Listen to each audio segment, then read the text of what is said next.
You know that person, right? The one who will do anything in an argument, except say those two little words, "I'm sorry." Well, what's really going on there? It's not just stubbornness, believe me. It's actually a super complex psychological defense system, and we're about to break down exactly how it works. I mean, you know the playbook, right? First, they'll argue. For hours. They'll meticulously twist the story. Until somehow, they find a way to make it all your fault. All of a sudden, you're the one who's too sensitive, or you're the one who started it. And if that doesn't work, well, They might just go completely silent for days. You know that awful, heavy tension that just hangs in the air? It pretty much forces you to be the one to cave and break it. They will do all of this. but the one thing they will never, ever do is admit they were wrong and just say, "I'm sorry." And honestly, the worst part is that after a while, it's not just about feeling unheard. You actually start to question your own reality. Okay, so here's the pattern interrupt. This is the crucial thing we have to get right from the very start. This is not just about being stubborn. It's not about simple pride.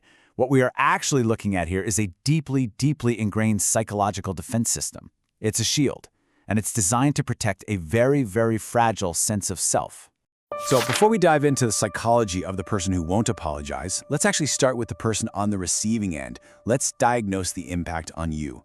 Because when an apology is withheld, it's not just frustrating, it inflicts very real psychological injuries. And a good way to think about this is to compare them to physical injuries. First up, you've got invalidation. This is like an open wound that's just left there. It's never cleaned, so your feelings are just left to fester. Then you've got gaslighting. This is like a disorienting blow to the head, right? It makes you doubt your own memory, your own sanity. And finally, there's imbalance. Think of this as a recurring strain. You're the one who's constantly forced to be the bigger person, which really just means you're carrying all the emotional weight of the relationship. All right, so let's get clinical. What is actually going on inside the mind of the non-apologizer? Well, to really understand this, we have to go back to the classics.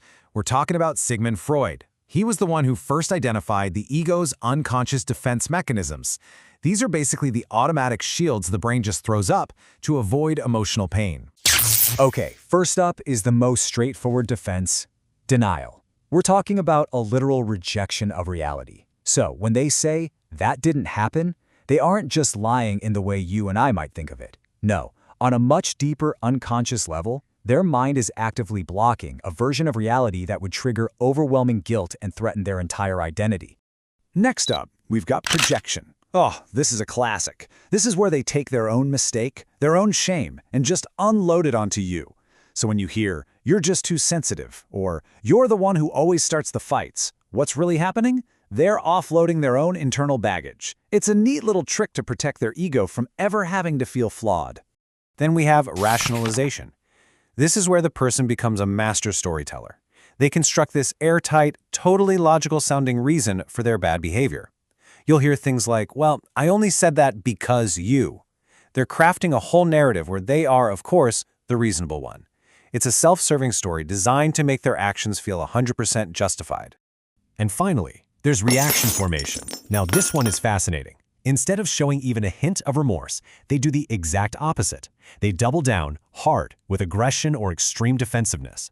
And this move right here, it reveals just how high the internal stakes are. For them, apologizing feels so incredibly threatening, like a total psychological collapse, that going on the attack becomes their only viable defense.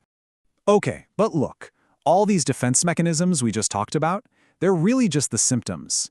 To find the root cause, the real why behind all this, we need to go deeper. We need to look at a core psychological concept called the self-schema.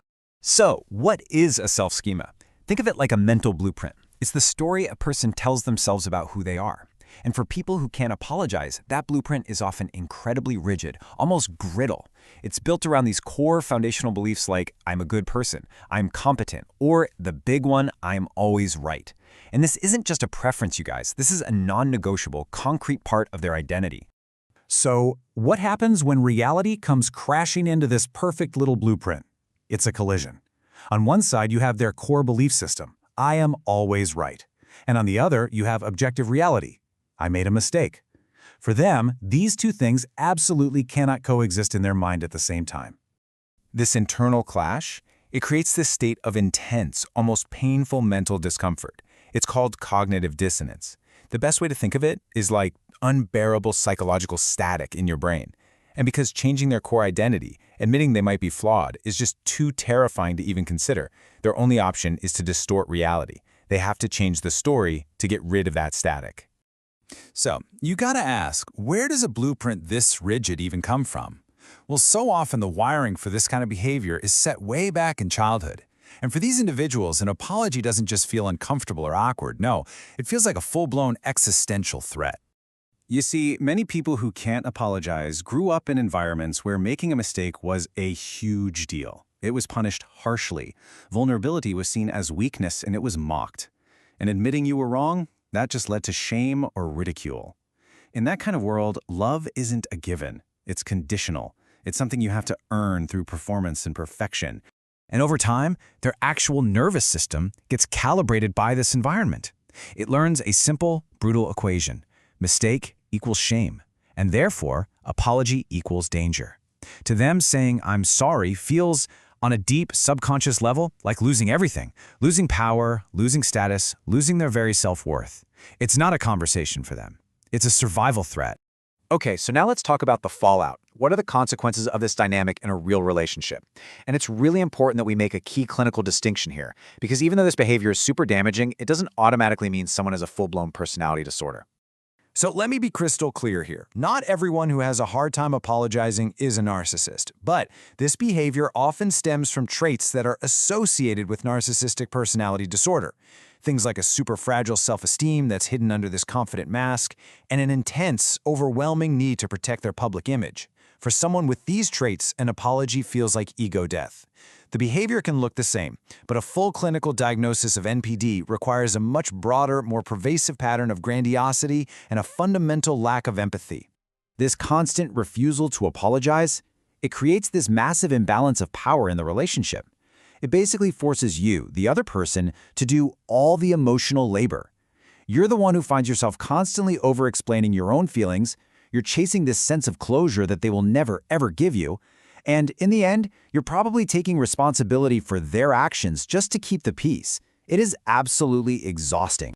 And look, this isn't just an emotional drain. There's a real, measurable biological cost to this. As humans, we are wired for social repair. A genuine apology actually releases oxytocin, that's the bonding hormone, and it activates empathy circuits in our brains. Without that apology, the repair process it never completes. Your nervous system stays stuck in this low-level threat mode, which creates that constant unresolved tension you feel. Your brain is literally waiting for a signal of safety that just never arrives.